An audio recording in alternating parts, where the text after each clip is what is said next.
বাউল college সামনে কই বাউল college ভাই? বাউল কলেজ তো এটা আপনি বলছেন যে বাউল কলেজ যাবেন, বাউল কলেজ তো সামনে বাউল কলেজ এইদিকে ঘুরান ভাই।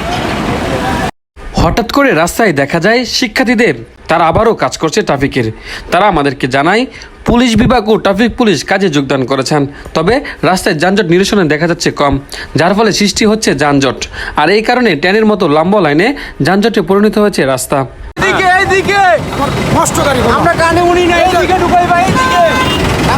ট্রাফিক বিভাগ যতদিন পরিপূর্ণভাবে দায়িত্ব পালন করবে না, সেই সময়টুকু আমরা শিক্ষার্থীরা রাস্তায় যানজট নিরসনে কাজ করব, এমনটাই বলছিলেন শিক্ষার্থীরা।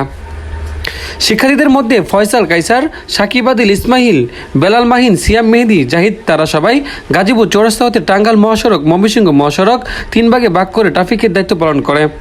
তারা যুক্তি হিসেবে দেখায় আজকে বাওয়াল বদর আলম সরকারি কলেজে পরীক্ষা ছিল, কিন্তু চৌরাস্তা থেকে কলেজ পর্যন্ত আসতে 30 মিনিট লেগে যায়, যার ফলে পরীক্ষা হলে দেরি করে প্রবেশ করতে হয়। গাজীপুর চৌরাস্তা হতে টাঙ্গাইল মহাসড়কের লম্বা যানজটে পরিণত হয়।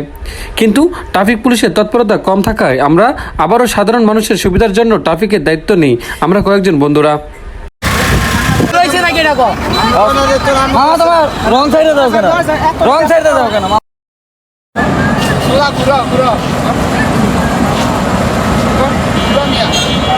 আমরা রবিবার থেকে গাজীপুর চৌরাস্তা সহ বেশি যানজট এলাকায় কাজ করার সিদ্ধান্ত নেই। আজকে আমরা দেখেছি যানজটের অন্যতম কারণ অটোরিকশা সহ যানবাহন নির্দিষ্ট লেনে না মেনে উল্টো দিকে যাওয়ার ফলে যানজটের সৃষ্টি হয়।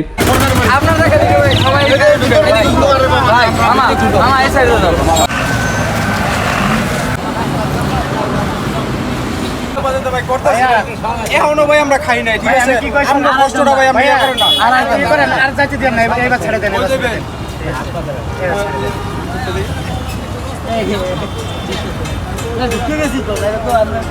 মানে কেন বলছেন যাওয়ার জন্য? এবার বিজি আছি তো এই কারণে।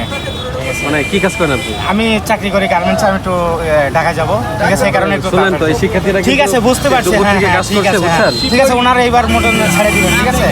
দেন পরবার আবার ইয়ে করেন না। আমাদের সবার উচিত এখনই সময় নিজে সচেতন হওয়া এবং অন্যকে সচেতন করা, তবেই নতুন দেশ গড়বে। তাহলে জনগণের পক্ষ থেকে এটাই হবে নতুন সরকারকে সবচেয়ে বড় উপহার। দর্শক, আবারও দেখা হবে নতুন কোনো তথ্যচিত্রে বা গুরুত্বপূর্ণ নিউজে। এ পর্যন্ত চোখ রাখুন সরেজমিন বার্তায়। গাজীপুর থেকে আহমেদুর রহমান।